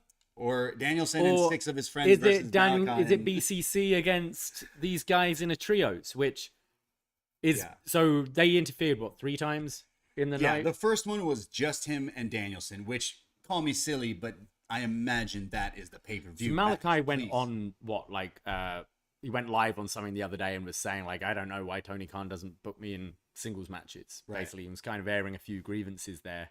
Yeah. Like, I hope it's Danielson Black. That would be awesome. But I'm sorry. No, sorry to cut you off. Like Malachi Black, I think he's awesome, but he has been in this trios thing for a while. I don't know if there was injuries or whatever, but he's done this before where he's like, I'm going to go on Twitch and air my laundry out. It's like, man, imagine The Undertaker doing that. Yeah. 1999. Yeah. It's like, you know what? I'm really angry, Vince. I'm on my. I keep on getting put against these big guys. I just have to move slowly. I just want to. Yeah. I want to wrestle proper guys. I'm a huge fan of Malachi Black, but I'm not a fan of when wrestlers do that. It definitely blurs the line in the wrong way of how I view wrestling. But maybe, I mean, their boss is Twitter fingers too. Yes. You know, like yeah, it's true. Yeah, kind of lead by example, and maybe sometimes it's you want to get noticed. Like the brass rail. We've seen, FTR saying things like at the London show, Royal Quest last year was like, just want my boss to book us on TV a bit more, you know, things like that. And it happens. So maybe sometimes it's, what have I got to lose? I don't know. I mean, this guy could be a big star, and they've definitely not positioned him in AEW to be that way ever since he's come in. The House of Black is awesome. Don't get me wrong. They've been putting on some amazing matches in the last year, but I think we need some singles. I'm hoping this that is the match. I'm hoping this is Black versus Danielson one-on-one. And personally, I prefer it to be FTR versus Buddy and Brody. So yeah, but like with BCC involved, I'm worried we're getting trios stuff, which is fine for TV to build to the pay-per-view. But okay, I'm not the smartest guy, but I watch a lot of wrestling. Why the hell am I so confused of what's going on? These guys hate these guys, but actually those guys that they hate are fighting with them. But you know, those guys are actually feuding with these two, and those guys are now feuding with these two. Oh, and then this guy came out to attack him, so then his friends came out. And then Ricky Starks and Big Bill were there, so they got beat up as well, which they're feuding with those guys. And if you didn't know, FTR is still feuding with. It's like, what the hell is going on? I wonder if this is to do like maybe we're doing because House of Black, even though they're heels, they're kind of those like sort of anti-hero kind of characters, right? Like everyone does the ooh, chants for Brody and stuff like that. Right. So I wonder if they're kind of aligned with Starks and Bill for now, and you get FTR versus Buddy and Brody, and House of Black win that to challenge Bill and Starks, and then more babyface. I don't know. It's really late. It's really just sloppy. I don't want faction warfare. No like, more of this, please. No more. Like we get so much of it. I kind of just want to see BCC. Like, I don't mind them like being, their dojo, their faction, but I want to see them doing their own thing. We had Moxley come back. I imagine Mox and Cassidy will be going back to at some point. Yes. Their interaction was great. But please, Danielson Black in singles. We'll get this match. I have a feeling this is the full gear match. Danielson and Black one-on-one, which, yes, should be really, really good and definitely has my interest. But leading up to that, sure, do some of these multi-mans on TV. Absolutely. Yeah. Do these things. Let these guys feud. House of Black goes over the... Can do a crazy 10-man. There's so all many, these guys. We're not saying we don't want but just like we need to treat some of the matches like pretty special. And Danielson and Malachi one-on-one could be very good. You could have, you could do, if you wanted to do a 10-man, you could have Andrade with BCC to take on Bill, Starks, and House of Black. Could be cool. You've got the history with Andrade and Malachi. True, right. Anything else from Collision? Yes. Danhausen's coming back. Cool. Sky Blue beat someone. Sky Blue beat Haley Jade. Oh, is this a Hollywood? Wow? Okay. The wrestlers, the documentary that everyone's been talking about. She was featured in that. Is she the one that had the tryout for WWE? And it looks like maybe it didn't work out. So here she is losing to Sky Blue. But hey, she's being featured on TV. She got somewhat of a reaction as well. So maybe we see a bit more of her. She's definitely a character, that one. But her wrestling's all right. That show, The Wrestlers, you have no idea how many people have asked if I've watched it. Yeah. Like, it's obviously like I believe OVW's like last pay-per-view they did on Fight did pretty well because of this show. Yeah. So many people have asked me, "Oh, have you watched the show?" I'm like, "No, I watch a lot of wrestling. I might put it on in the background, but I know what it is. I know what it's about." "Oh man, you got to watch this show." So many people, which is really like good for them. Like it's clearly like hit a chord with some people, and it'll get people interested in wrestling. I mean, I guess that's what AEW was trying to do with their silly reality show, but like in a way, it didn't. You need Netflix. It more. Yeah, you need it on a proper service and less Total Divas. You need real stuff. The wrestlers go through some real more of shit, like man. What's the NFL Hard Knocks? Is it called? Like you want it more of that stuff. Yeah, you like want to be real. Stuff like, going talk on. about the dramas of real shit. People struggling to pay their rent and having kids and becoming wrestlers and all this. Like, don't do like, oh, Tay and I are pregnant and are we having a girl or a boy? It's like, no. Meanwhile, like Punk is choking out motherfuckers in the background, and we're just not talking about that. Yeah, let's talk about Sammy Guevara. Why? Yeah. This guy is fighting people. Can we roll over there? Let's have the cameras, please. But yeah, I'm happy that show is bringing more people into wrestling. I'm sure that's getting like more fans. But Sky Blue is wearing Scooby Doo inspired. Gear. Big fan of Scooby Doo. So big fan of Sky Blue. Scooby Blue. Scooby Sky Blue. Scooby Blue. Yeah. Sky Snacks. Something like that. That was cool. I'm trying to think of anything else I watched on Collision. What Ruby Soho was saying she wants a title shot against anyone, which she'll probably lose. Me too. Jericho Appreciation Society, without Jericho, they're falling apart. Right.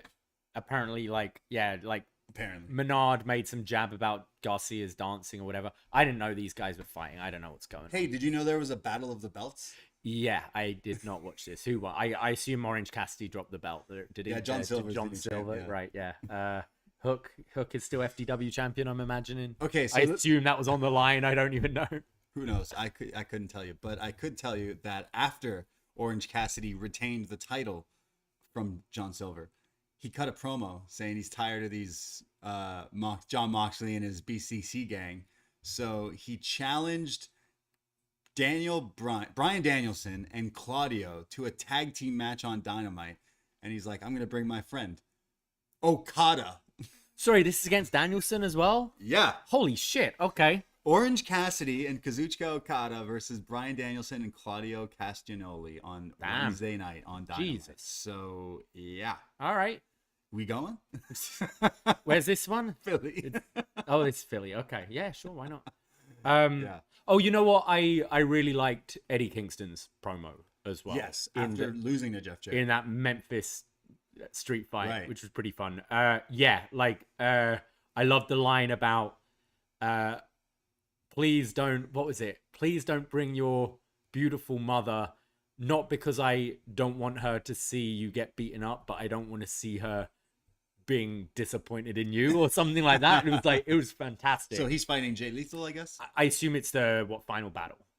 Oh, right. Okay. Is the ROH in November or whatever. Right. Ring of Honor. That's a thing. Oh, yeah. I forgot. But yeah, like Eddie's great. Like, Eddie knows what. Calling him Jamar. Yeah. I did like that. Eddie knows what champion he is, though, right? Ring of Honor.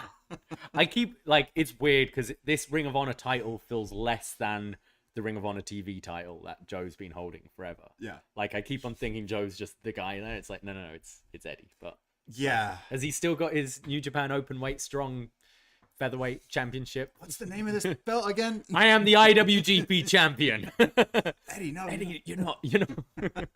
No, that's Sonata. Yeah.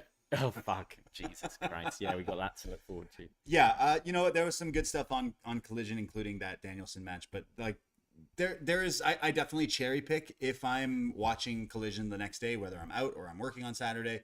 I definitely cherry pick and kind of skim through it. But this week I kept stopping, oh, what's going on here? Oh, wait, Scooby-Doo gear. Wait, what's going on here? So, I know their formula is the long main event. I do feel sometimes it's not warranted. I felt this main event, what was it? Wheeler Yuta and Claudio against Big Bill and Starks didn't need to be 30 minutes. Right. I felt the drag on that. Christian Danielson, absolutely. Some of those epic FTR Bullet Club matches, absolutely. I don't think it's something you need to have every single Saturday is that 30-minute match, because I didn't think this one was warranted. No, I felt the drag, and I was like, come on, get to the post angle. Yeah. Well, there was some more wrestling last night with Bound for Glory, Impact's big pay-per-view.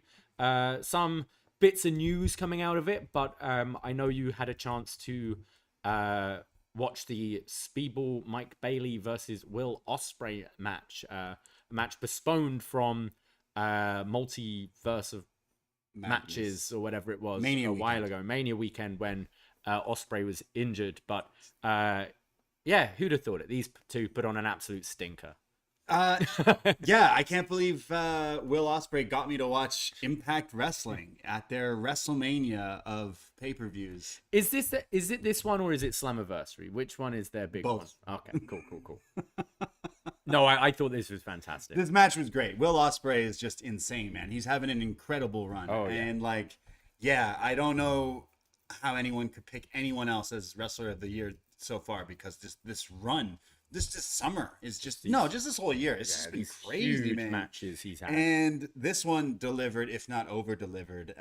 They were kicking the shit out of each other. They were countering each other's moves. They've definitely been itching to do this match since it got canceled and postponed till now. And yeah, like I said, I do not watch Impact, but it even had me coming out to watch this one. And looks like Will might be sticking around a bit more. He's been very vocal about how February his contract with New Japan is up and they want to renegotiate, and he's kind of looking at the table of all his options. He could go to AEW. I'm sure there's interest in WWE, but he has name dropped, I might just sign with Impact Wrestling. And I think that got some attention.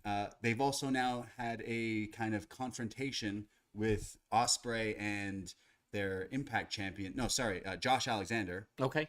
And it looks like they're going to be having a match at the next TNA pay-per-view or whatever. Alexander just had his kind of first appearance in New Japan as well. He's someone I definitely want to see working there more. I'd love to see him in the G1 next summer or something like that. He's someone I'm really high up on, and I think really kind of suits that New Japan style. For sure. Yeah, Ospreay putting out something about how, calling himself best wrestler in the world, but he's like, but I wrestle all over the world. And I think that's something, sure, a big WWE payday one day, doing the AJ Styles thing, maybe going more towards the end of your career and cashing in those checks. But for now, it sounds like he's really happy.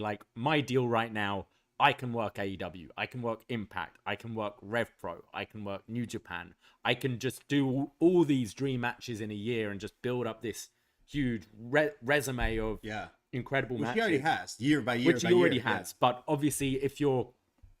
and AEW has a bit of freedom with doing other stuff, but it'll limit you somewhat unless you negotiate that in your contract. Hey, I want to do X, Y, and Z. You're not going to get that in WWE. Yeah. But yeah, I thought this was an excellent match. This was an awesome match. Someone please tell homeboy Mike Bailey to put on some shoes. Nah. I'm seeing some toes in my wrestling. I really love this match. I think it, like I said, it delivered, and Speedball is just awesome, man. Yeah. He's incredible. He's definitely someone I could see going somewhere else after his run with Impact. It's kind of shocking it took this long for people to kind of recognize how good this guy is, and he needed a match like this, like easily probably Impact's best match of the year. I'm sure some people will bring this up at the end of the year because it was that good. It's currently got a 9.42 rating on Cage Match. But look at every match Ospreay's had this year. Oh yeah, it's just been an incredible run, and I definitely scoffed at his comment saying, I might sign with Impact. Will Ospreay signing with Impact in February would be like Wembanyama signing with like the D League in basketball, being like, I'm the fucking best. Should I like play in some like university league instead? It's like very bizarre, but you kind of said it right. Like he's very smart, and dude just like lives and breathes wrestling right now. And as a fan, you can see that, you can hear that. So I'm kind of joking at the fact of seeing him in Impact, but I don't think he will sign with Impact. I think he'll do what he's been doing, is do little pockets of wrestling literally everywhere he can because he can, and he's a draw. He got me to watch fucking Impact. So Impact's got like a pretty good thing going on right now. I think it's the saturation of wrestling. Like I caught the main event as well, which I enjoyed. I'm a fan of both Alex Shelley and Josh Alexander. They put on a pretty good match. Shelley retaining. They kind of did the respect angle at the end with Alexander strapping him up with the belt that Josh never lost because he vacated due to injury. Right. Okay. But yeah, like looking up and down the rest of the card, I know Cino's got his review out of it as well. Something like the Rascals versus ABC kind of has my attention. Sabin versus Kenta sounds pretty interesting. Like they've got, like if you're not AEW or WWE, this is the place that kind of picks up everyone else. And they've got some really good wrestlers there as well. And then the announcement at the end of the rebranding. Yeah, I'm sorry. Okay, this video, you're telling me how good Impact is, but I watched this video and it's like Eddie Edwards' wife in the middle of the woods, like Legacy. I can't stand. I was like, bro, who are these people? Moose. I was like, turn this shit off. This is why I don't watch this show. I'm like, what the fuck is this? This video had me fucking laughing my ass off, and then all to say we're changing our name back to Tits and Ass, and I'm fucking excited. They should have never changed it. I do think it's a good move. I think people always call it TNA anyway. They chant TNA. I think maybe now there's still a bit of stink, but there's a lot of stink. I don't think as much as there was 3 years ago. Oh, let me tell you, it's stinky. I don't know. I disagree. I think people are a bit more nostalgic for old TNA than they used to be. I think they have had. John Pollock put out a pretty interesting article, kind of just talking about the product now, and I do think like they put on, back when I was reviewing TNA Impact, they were putting on some good stuff, and they've got some good wrestlers, and I think TNA does have more brand recognition than Impact. I think it makes sense. By the sounds of it, though, they're planning to like up like their budget, like make the presentation look better, run bigger arenas and things like that. I wonder how that will do. I think they'll have to maybe be a bit more strategic with where they're running. I'd run here more. I think they do pretty well when in Canada. They did a show in the summertime when we were away, and I know a bunch of people went. There was significantly less people at it than the one we were at, but still, like, people, 1,000 people show up, whatever. like running the UK, you know, like you put an event in the UK, it's going to sell pretty well. Yeah. And you don't necessarily have to do London because London is pretty well served. Do a Liverpool or a Manchester or a Newcastle or other places. I think they'll do pretty well. And, you know, like I know it's something that when I've been watching it and you've come in, you've just gone like, it just looks budget. Bro, you know? this pay-per-view looked right? budget, bro. So this like, looked bad. And I think maybe like they're throwing some money at this to try and make it. I don't know how it's going to sell. I don't know if it will make much of a impact. But, you know, come February, you're doing TNA wrestling with Will Ospreay as your top guy. I don't know. I don't see Ospreay going there. But, you know, like, I don't know. I think there is something where you can maybe try and attract those people. You see the people who are disgruntled in AEW because not getting enough time there or whatever, and not necessarily going to go to WWE.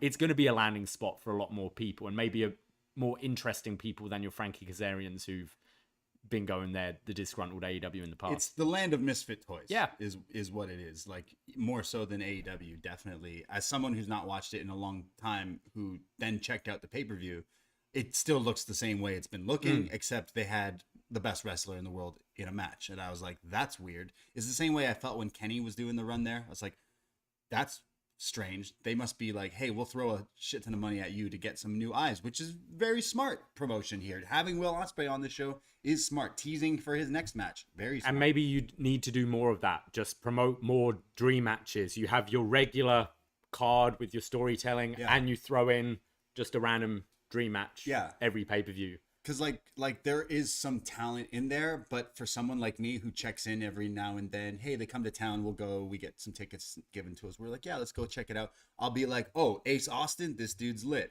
These guys, the Rascals, these guys are lit. But everything else is still like, I don't. It's the stuff. The stuff that I don't like is always these pay-per-views. It's the big multi-man matches and the hardcore matches. I don't want to see PCO. I don't want to see Rhino. I don't want to see Tommy Dreamer. It's this call your shot gauntlet. What you got? Bully. You've got Sunny Kiss, Swinger. Yeah, that's true. But I do think they're more like they're actual like upper card people. Josh Alexander, Alex Shelley, Sabin, Bailey. Like, you've got great talent there. So they're switching back to TNA. Yeah. That's the move, right? Yeah, come TNA January. Impact. The pay-per-view Hard to Kill. Just like TNA. The cockroach of professional wrestling is this fucking company. I also loved that they had all their logos on the mat and everywhere around the ring. And I was like, oh, did they get ads? Oh, it's just their own ads. But okay, cool. I think that this is a smart thing. For the past years, even Will Ospreay promoting this match, like last week, said, oh yeah, I'm doing this match in TNA. They were probably like, should we just change that again? Like, every time that it's mentioned, it's called TNA. So it's like, you might as well just. They do the TNA nostalgia show every year. That's the only show they do every year that gets people actually being like, oh yeah, TNA. So it's like, why not just go back to changing it that? However, it won't be the real TNA because Jeff Jarrett's in AEW. So once he's done, come on home, King of the Mountain. Do we get six-sided ring? True. Yeah. Right. Do we bring that back? What made you stand out? What made you different? And they don't do that anymore. So maybe they do kind of. That's not a bad idea. Yeah. Like, I wonder if this, like, it's hard to kill the launch of it, that pay-per-view. Yeah. Like, I wonder if you just try to do like a live TV episode as well. Like, just the big launch, your big new set, everything. Book like just some pay-per-view worthy matches and be like, hey, like, try to be like, it might scratch that itch for some people, like the curiosity where you go, I'll give it a go. I'll see what it is. That's what they just did a few weeks ago, though, right? Like that TNA, 1000 or whatever it was. TNA 1000, and they had like, you know, moments and stuff on there, Shark Boy and stuff. So they realized, hey, nostalgia is pretty big. I know a lot of people, on and off wrestling fans, people who don't really know much about wrestling, and some hardcore fans that keep telling me, and these are different people, oh, my TV has a TNA channel that I don't even know I had, and now I just watch old TNA. Like, you wouldn't believe. Yeah, we have it. Yeah, I hear this all the time.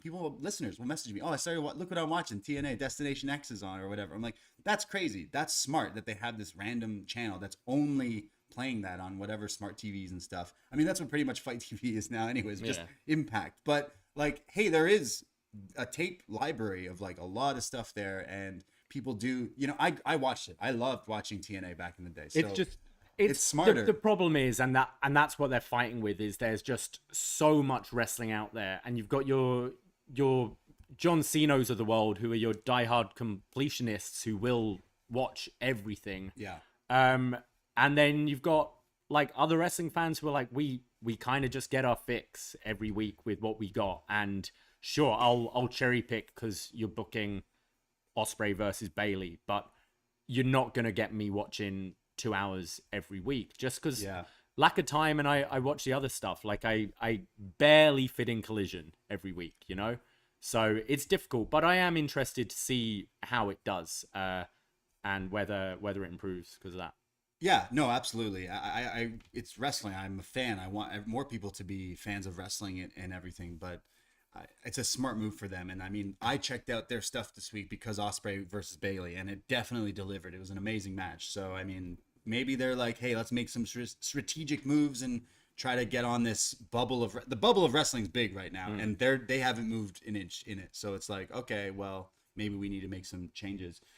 Will we do a best match ever TNA one day? I know we've done a best match ever X Division where we were joined by JP from Grapple a few years ago, which is up there. But we have reviewed some TNA shows on our Patreon. We have, and some matches. So maybe we'll do another one. I think the last one we looked at was the one I was at, the Destination X07. But yeah, there's some TNA stuff that we have. Do maybe the world title or the knockouts or something like that. I don't know. Is Eddie Edwards' wife ever been I don't want to talk about either Eddie Edwards or his wife. Yeah, me neither. They're like the lowest point of wrestling for me. Now, I've got one more thing. Talking of low points in wrestling, NWA. They've struck a deal with the CW. They're going to be on TV. Yeah, which is nuts to me. Yeah, Tyrus is gone, right? Tyrus is gone. Okay, the CW, how I've always known that channel to be is like, you know, aimed at like teens and young 20s, right? Yeah. I'm thinking it's like Supernatural, like Vampire Diaries, like all that kind of stuff. That's how it used to be, right? That's what I maybe not anymore. We don't get the CW in Canada. What we got was any of those shows. They would then put them on some of our networks. So also Arrow and all those shows. They're all CW. Yeah, I never really liked CW shows. Let's put on the show with Tim Storm. I was working the other day and we aired Live Golf in syndication with the CW, which I was like, wait, they're airing Live Golf now, which is crazy. So maybe they've completely moved away from what they were doing and kind of going into something different. But so NWA, Billy Corgan, NWA signing a deal. What is it? A 1 hour show every week? I think so. Yeah. Power. Yeah. Like power to them. But... Yeah, all the power to them. But like, yeah, it's on TV. It's good for them. Again, wrestling is like so popular, I guess, so that they're trying every station. You'd imagine Impact is pretty cheesed that they're like, oh fuck. But I mean, they got their own. They got their own station, but, like, don't they? I'd wonder if this brings more eyes and attention to them. But just such a weird. Who's their champion? All the EC3 beat Tyrus, right? EC3, yeah. Tyrus is gone, right? Yeah. He's not necessarily your CW character that you'd know. But just hearing like Billy Corgan's vision and like saying that like I don't give a shit what the fans want, I want Tyrus and stuff like that. I don't think his vision really fits in with today. But maybe it'll find people. Maybe it'll find that people who want that older style or whatever. It's very odd. Of all the different promotions out there that are getting TV deals, that it's this one. Yeah. It's very, that one definitely. You're gonna tune in. We'll tune into the debut of Power. I'll definitely have to see what they put on TV, but it can't be what they've been doing. No, because it's that Tyrus. Like, imagine if Tyrus was on TV. Like, that's what I mean. Today. Yeah. Like, that's ridiculous. Yeah. Like, they better check themselves. Like EC3, okay, like people would know who that is and stuff, but like. I couldn't not name you anyone else who's in that company. You said Tim Storm. I believe Storm, you could be lying to me. He was there. Like, I don't know if he still is, but like, yeah. Fuck. That's what they were known for a little while ago. Was him, but yeah, I'm not too sure what is in store for NWA, but all the power to them. Like, and they're Jake in the chat saying, and they're doing a reality show on CW as well. Like, that probably will be better than the wrestling show, to be honest. That'll probably be a bit more interesting. Yeah. Like, take what they did we mentioned earlier with the wrestlers, with the OVW thing. If you're putting that on TV, that could actually get people. Like, if people are interested in OVW because of a Netflix show, people could get interested in an NWA because of a reality show. Yeah.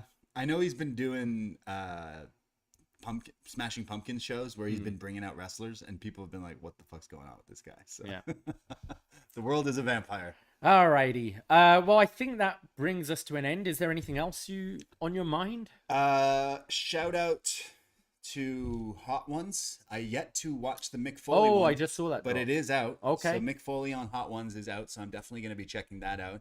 But Cardi B shouting out Melina on Hot Ones was definitely something I didn't see coming, but was amazing. Who knew Cardi B was a big fan of MNM? I'm a big fan of Cardi B. Yeah, we love we love us some Cardi B. I would like to see her in some wrestling down the line. In concert? Yeah, maybe in WWE. Yeah. Well, you like perform at a WWE show? She's done the theme. She did the theme to SummerSlam, didn't she? Yeah, your favorite one. Yeah. But yeah, maybe we see her in wrestling. I know we need more crossover of hip hop into wrestling. AEW's been doing like your Action Bronsons, but we have Bad Bunny in WWE, which Bad Bunny, his character dropped for 2K. 2K, yeah. It can be Bad Bunny in 2K, which is pretty hilarious. He was in the last one, wasn't he, as well? I think so. Yeah. Cardi B and Jade Cargill team them up. I don't know if Cardi could wrestle. Of course she can do everything. With those nails she's got. Yeah, rake the eyes. Oh, jeez. See who truly is that bitch. That bitch. Yeah, so I liked seeing wrestling on Hot Ones because that's always fun. They need a wrestling themed hot sauce. Is what I'm sure there's one. There's got to be one. We need a Poisonrana hot sauce. It's coming soon. Also coming soon, our new PWT page. Yes. It is in the works with brand new designs of our own designs coming soon. So don't buy any yet. I mean, do it if you want, but we're not going to link you yet because we're working on it. We're uploading some images and working on some stuff. And you can only do 4 at a time, unfortunately. Yeah, so we want all of them watch to be this space. Yeah, exactly. Yeah. Anything else going on? Is that it? I think that's it. Remember to go to Google reviews. Gabby's King West. Leave a nice one for your favorite local bartender. Yeah, follow all of our stuff on social media. We will be back on Tuesday night on the Post Wrestling YouTube and Post feed with our Halloween Havoc Night 1 2023 Post show on Tuesday night. And then our Patreon. Lots and lots of shows. It's spooky season. We did a Friday the 13th part 3. We got our Antichrist review. I'll put that up tonight. I'm so sorry for anyone who throws up while listening to it. And lots of other shows. Halloween Havoc 98 review coming out this week. And then we'll be looking at Halloween 6 for Halloween. So lots and lots of shows, lots of podcasts. And we cannot do that without you, our fine listeners, our supporters. We appreciate you very, very much. We do indeed. Thank you for everyone joining us live today. We see you, Jake. We see you, Brandon, Cameron, Surin. We thank you very much. Anyone I've missed there. Jesse, I see there. Martin Bushby. Awesome. Excellent. Yeah. At Poisonrana Pod, Twitter, Instagram for everything else. Poisonrana.ca for links of everything that we do. I myself, Braden Herrington, Twitter, Instagram at the Bray D. And you can find me at Davie Portman. That's it. That's all. Take care. Goodbye. Be safe. And fuck that owl. Ahoy! Poisonrana.